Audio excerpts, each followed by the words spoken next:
খোকা তুমি একটু খাও ওখান থেকে নিয়ে, তোমার হাত দিয়ে একটু নিয়ে খাও বাবা, তোমার হাত দিয়ে একটু নিয়ে খাও,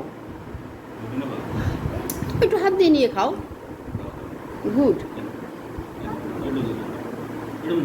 তোমার বোনকে একটু খাইয়ে দাও। ও দারুণ। অত্রিকা তোমার দাদা ভাইকে একটু খাইয়ে দাও বাবা।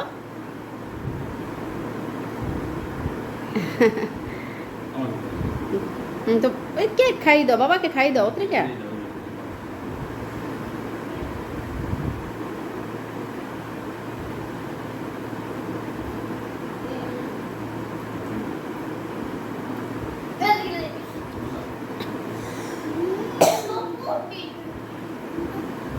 খোকা তুমি হাত দিয়ে নিয়ে খাও।